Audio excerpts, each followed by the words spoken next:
Dévoiler les mystères de l'anémie, une exploration des multiples causes de cette maladie répandue qui touche 2 milliards de personnes à travers le monde. L'anémie est une affection très répandue en hématologie, touchant plus de 2 milliards de personnes dans le monde, selon l'Organisation mondiale de la santé. Certaines populations, notamment les enfants, les personnes âgées, les femmes en âge de procréer et les personnes souffrant de maladies spécifiques, sont plus exposées au risque d'anémie. Bien que de nombreuses personnes pensent que l'anémie peut être facilement traitée par une supplémentation, la réalité est plus complexe. Tout d'abord, il est essentiel de comprendre la définition d'un trouble sanguin et de savoir s'il peut être héréditaire. Le sang fournit non seulement des informations précieuses sur l'état de santé général de l'organisme, mais révèle également des informations sur la présence de maladies. Les troubles sanguins peuvent résulter d'anomalies dans le fonctionnement des tissus hématopoïétiques de l'organisme, tels que la moelle osseuse, les ganglions lymphatiques, le foie, la rate, le thymus, etc. Ces anomalies peuvent se manifester de deux manières principales: des altérations dans la composition des cellules sanguines, telles qu'une augmentation ou une diminution des globules rouges ou blancs, ou des changements dans la composition des facteurs de coagulation dans le plasma sanguin, entraînant un dysfonctionnement de la coagulation dans l'organisme. La plupart des troubles sanguins ne sont pas héréditaires, tels que la leucémie, l'anémie aplastique et la plupart des maladies hémolytiques. Cependant, certains troubles sanguins peuvent être hérités, comme l'hémophilie, la thalassémie et l'anémie hémolytique congénitale. Dans certains cas, si un parent est atteint d'une maladie du sang, il peut être nécessaire d'évaluer le risque de développer une maladie du sang héréditaire chez d'autres membres de la famille. L'anémie n'est pas un trouble sanguin spécifique, mais plutôt un syndrome qui peut être une manifestation clinique de diverses maladies.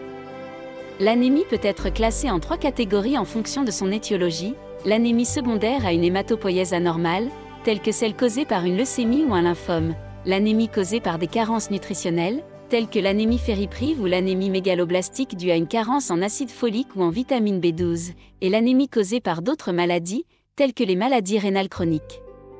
Par conséquent, l'anémie n'est pas uniquement un problème lié à des carences nutritionnelles, mais peut être associée à un large éventail de maladies et de causes sous-jacentes. Le diagnostic de l'anémie dans la vie quotidienne peut être réalisé en observant les manifestations cliniques telles que la fatigue fréquente, l'essoufflement, les vertiges, la pâleur, la perte d'appétit, l'insomnie, les troubles émotionnels et l'irritabilité.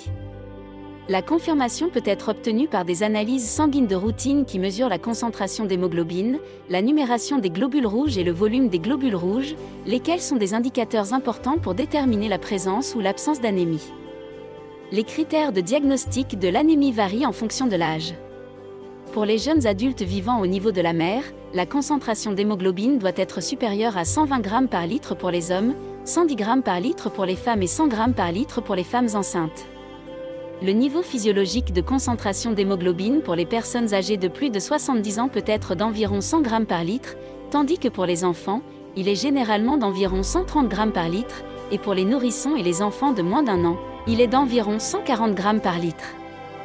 Il est important de noter que les critères de diagnostic de l'anémie peuvent varier dans les régions de haute altitude, où la valeur normale des globules rouges humains peut être légèrement plus élevée qu'en plaine.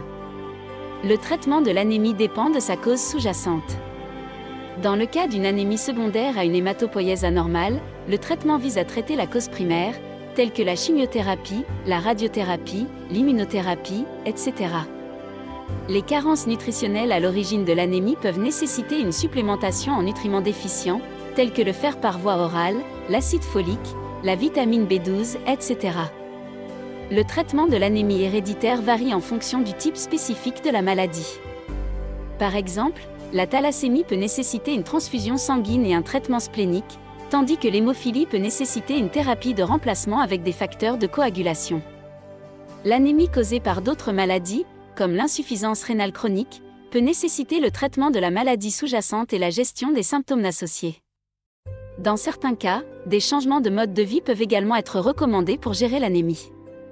Il peut s'agir de changements alimentaires visant à augmenter la consommation de fer, d'acide folique, de vitamine B12 et d'autres nutriments essentiels, ainsi que de la prise en charge de toute affection sous-jacente susceptible de contribuer à l'anémie, comme la gestion d'une maladie rénale ou le traitement d'un déséquilibre hormonal.